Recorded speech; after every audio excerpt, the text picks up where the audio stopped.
প্রথম ও দ্বিতীয় শ্রেণীর সরকারি চাকরিতে কোটা ব্যবস্থা বাতিলের পক্ষে বিপক্ষে ঢাকা বিশ্ববিদ্যালয় এলাকায় বিক্ষোভ মিছিল এবং সমাবেশ করেছে শিক্ষার্থী এবং চাকরি প্রত্যাশীরা।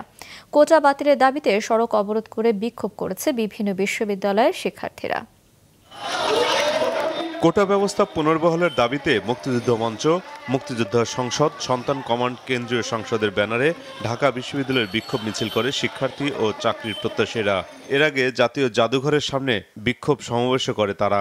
কোটা ব্যবস্থা বৈষম্য দূর করে সমাজের সকল শ্রেণীর মানুষের জন্য সমান সুযোগ নিশ্চিত করে। প্রিলিমিনারি, তারপর রিটেন পরীক্ষা দিয়ে উত্তীর্ণ হতে হয়, এটা সাধারণ শিক্ষার্থীর মতো।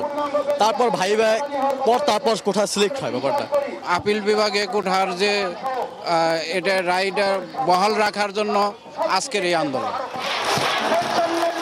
এর পরপরই দোয়েল চত্বর, সুপ্রিম কোর্ট ও মৎস্য ভবন হয়ে শাহবাগ গিয়ে সড়ক অবরোধ করে বৈষম্য বিরোধী ছাত্র আন্দোলনকারীরা। সেখানে বিক্ষোভ করে তারা। মুক্তিযোদ্ধাদের কথা বলেন, তার সন্তানদেরকে কোটা দিল, এখন তার নাতিরা কেন কোটাটা পাবে? আমরা চাই মেধা দিয়ে তারা যোগ্যতা অর্জন করে বিশ্ববিদ্যালয়ে চান্স পাওয়ার পর চাকরি যেন পায়।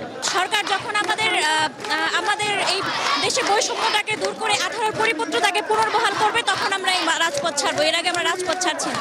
অবরোধের কারণে শাহবাগ মোড়ে বন্ধ হয়ে যায় যান চলাচল। আশপাশের সড়কে তৈরি হয় যানজট। আগামীকাল হাইকোর্টের শুনানি হবে।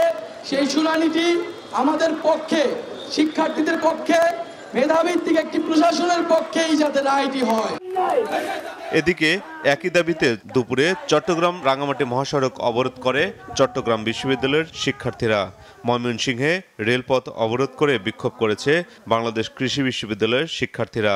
বিকেলে জাহাঙ্গীরনগর বিশ্ববিদ্যালয়ের ডেইরি গেটে ঢাকা আরিচা মহাসড়ক অবরোধ করে যান চলাচল বন্ধ করে দেয় আন্দোলনকারী শিক্ষার্থীরা। মাহমুদুল হাসান, মাছরাঙা সংবাদ, ঢাকা।